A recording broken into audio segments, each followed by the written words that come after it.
안녕하세요. 두요운 리서치 도우리입니다. 미국 시간으로 12월 29일 수요일 미국 주식 이야기 해보는 시간 갖겠습니다. 오늘도 똑같은 패턴이 계속됐습니다. 몇 안 되는 대형 회사들과 가치주들이 지수를 떠받친 그런 하루였고요. 대부분의 종목들이 하락을 했고, 특히 중소형주는 또 크게 하락한 하루였습니다. 그래서 기관들이 아주 격하게 리밸런싱을 하고 있다라고 보여집니다. 특히 중소형주들을 중심으로 매도뿐만이 아니고 공매도를 전방위적으로 때리고 있는 상황 같아요. 그래서 2022년도에 있을지 모르는 큰 조정장을 대비하고 있는 상황 같습니다. 2021년도를 제 포트폴리오로 평가를 한다면 물타기의 한 해였다라고 평가를 할 수가 있겠네요. 흘러내릴 때마다 조금씩 샀는데도 불구하고 계속 주가가 흘러내리면서 큰 손실을 지금 보고 있는 상황입니다. 그나마 2020년도에 수익이 커서 그것 때문에도 그렇고, 일단 저는 몰빵을 하지 않았던 게 상당히 다행이었던 것 같아요. 몰빵을 하지 않고 분할 매수를 했고요. 그리고 한번 종목에 들어가더라도 조금씩 들어간 것 때문에 지금 피해가 그나마 좀 방어가 되지 않았나 그렇게 생각이 되고, 지금도 또 더 추매할 그런 여력이 남아 있을 수 있지 않았나 그렇게 보고 있습니다. 그래서 앞으로도 계속 떨어진다 그러면 제가 갖고 있는 종목으로 추매를 조금씩 더 늘려 나가고요. 2022년도에 반짝 상승 상황에서 일단 그때 재정비하고 나오려고 제 나름대로 그렇게 계획을 짜고 있습니다. 그중에서 이제 대표적인 종목들을 중심으로 여러분들과 이야기해 보려고 합니다. 다우 존스하고 S&P 500가 역사상 최고점을 기록을 했어요. 근데 이것은 지수만 보면은 아주 좋은 장이었던 것 같은데 또 그렇지 않았습니다. 상당히 껍데기뿐인 장이었고 대부분의 종목들이 하락한 장이었습니다. 이 상태가 얼마나 지속될지는 아무도 모르지만은요. 볼륨상으로 보면은 많이 떨어진 것 같아요. 대부분 이제 매도가 거의 끝나가지 않나 하는 그런 기대를 해 봅니다. 그러면서 눈물을 머금고 몇 개의 주식들을 또 샀습니다. 그중에서 이멀전이라는 회사를 또 다시 소개를 해 드려 보면요.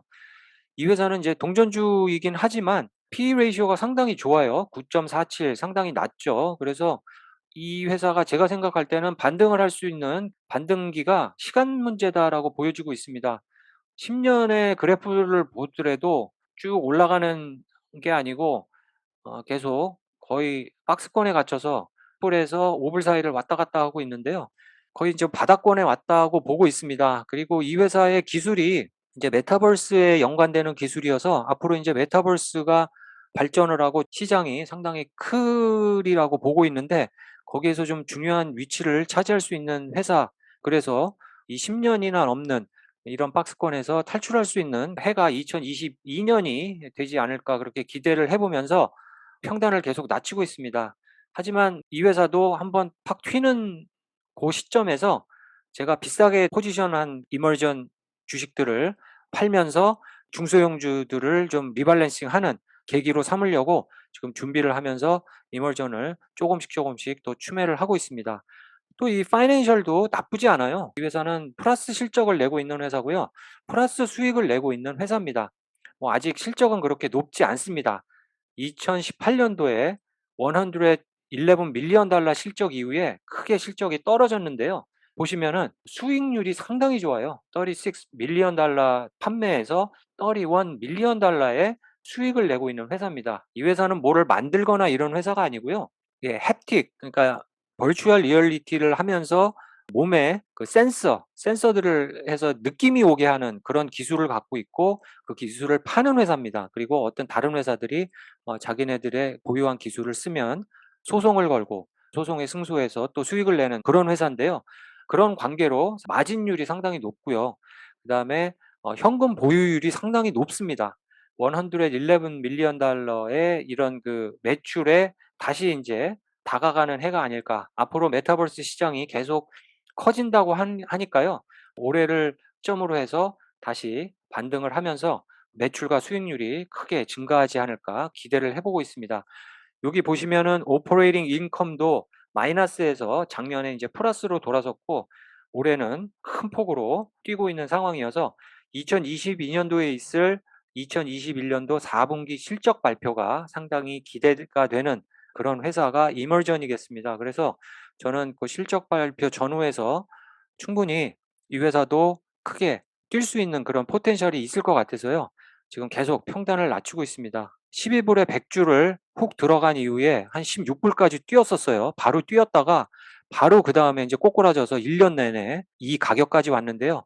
그러면서 계속 평단을 낮춰서 지금 한 9불 평단까지 왔는데 평단을 그래도 조금 더 낮춰보려고 추가 매수를 보고 있는 상황입니다. 그리고 2022년도에 그렇게 높게 들어간 주식들을 중심으로 뛰는 시점에서 12불에 들어간 주식들을 매도를 해버리고요.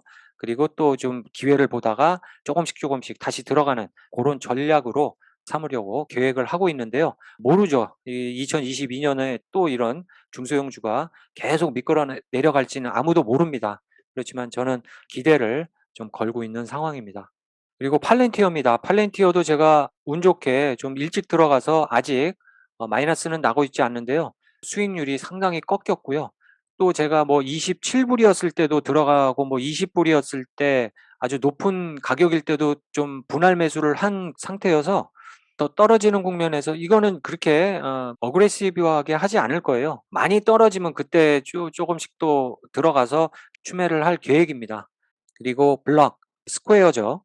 이 회사도 제가 164불에 들어가서 수익률이 상당히 좋았어요. 그런데 최근에 엄청나게 빠졌죠. 최근에 뭐 6개월 동안 계속 쭉 미끄러져 내려가고 있는 상황인데 이 회사도 그렇게 어그레시브하게 들어가진 않을 겁니다. 하지만은 평단을 계속 낮추는 방향으로 그렇게 가면서 150불, 140불 떨어지면 하나, 두 개씩 분할 매수를 들어갈 생각이고요.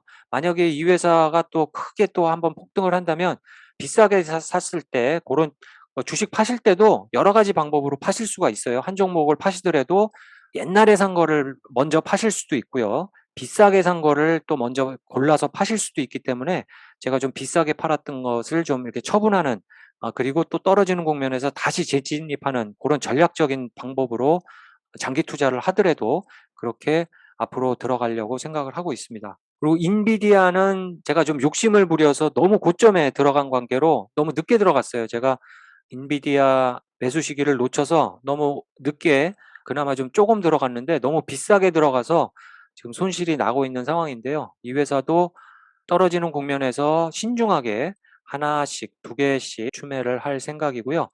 이 회사는 사실 제가 QQQ라든가 SMH 같은 EFT에 들어있는 종목이에요. 그래서 사질 않았었는데 인비디아에 대한 어떤 좀 제 나름대로 좀 너무 과소평가한 것도 있고요. 그래서 들어가 봤는데 너무 늦게 들어간 감이 있어서요. 300불 언더 270불까지 떨어졌었죠. 최근에 그런 국면에서 한 개씩 분할 매수 해볼 종목으로 점 찍어둔 회사가 인비디아입니다. 여러분들 힘드신 날이 계속되리라고 생각이 되는데 다 처분하시고 리밸런싱 하신 분들도 계실 거고요. 용기를 계속 내시라는 말밖에는 제가 어떻게 드릴 말씀이 없어서 더 마음이 안 좋습니다. 얼마 남지 않은 2021년도 끝까지 좋은 소식 있기를 기원하고요. 여러분들의 고견, 여러분들의 의견 기다리면서 오늘 방송 마치겠습니다. 감사합니다.